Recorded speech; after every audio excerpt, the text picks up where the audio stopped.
Hey guys, Kat Clay here. I'm a mega nerd and cosplayer from Melbourne, Australia, and this is the Tenakth Skirmisher armor from Horizon Forbidden West, one of my favorite video games from 2022. And I became so obsessed with this armor in the game that I actually made it in real life to cosplay at PAX. So this is quite an intricate piece. I wanted to go epic because I haven't been able to cosplay for so long.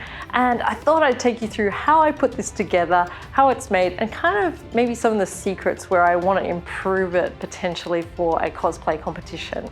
The first thing I did when trying to create this armor is actually look at the video game, take lots of stills, lots of footage, and write up a heap of notes. So I always keep a notebook for when I'm cosplaying. Now this armor was so intimidating to start with because there are so many pieces.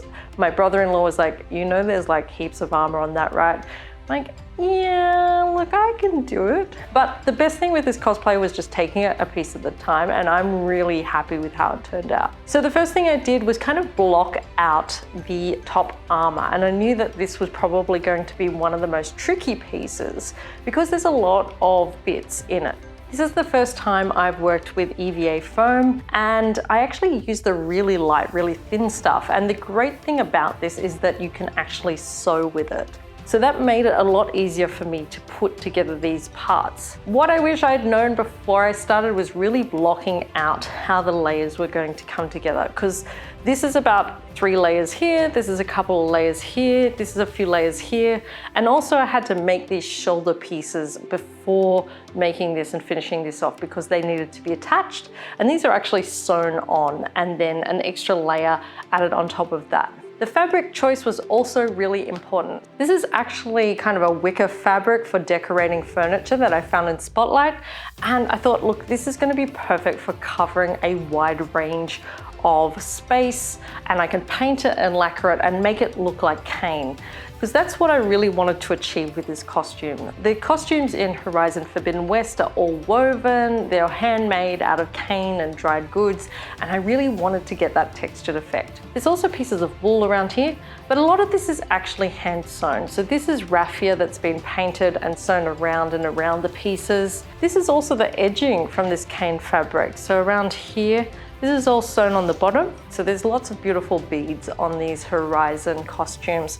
But I couldn't find anything that was appropriate, so I actually handmade every single one of these beads with polymer clay. So I baked it in the oven, and after a few experiments where I kind of burnt the beads because my oven's really hot, I managed to get these beautiful looking kind of stone beads, and also made the ones around here for the front piece as well. If I was doing it again, I certainly, for a future cosplay or improving this costume, I would be beading around here and around the back as well, and just finishing it off really nicely. These pieces here are actually made from the foam, and I painted them just with a matte white paint, craft paint, just to give it that sense of looking like bone, because that's what it looks like in the video game. This itself is actually really solid, so you could probably use it as armor. This cloak is probably the last thing I made, and the thing was I left a lot of the actual fabric sewing to the end because I knew I could stitch it out really quickly. And so this is actually just a diagonal piece of red fabric along with a collar that I made from some doubled over fabric and some Velcro. I gotta say, it was a bit itchy to wear on the day, and I probably would look at improving the comfort around the neckline if I was gonna wear it again. Moving on to the bottom, because the bottom was a really interesting part to make. And it was certainly required a lot of thinking about the costume before I set about making it. How was I going to make these kind of woven panels? I thought about, do I need to learn how to do metal work? How are these constructed in the game? How could I make them in real life? And I actually settled on a very nifty trick, which is, this is just PVC tubing in here that has a actual coat hanger bent and used to mold the shape. And then I use the plugs for the PVC tubing. It's just that clear stuff you can get from Bunnings to create the shape of the armor. And that actually kept its shape relatively well.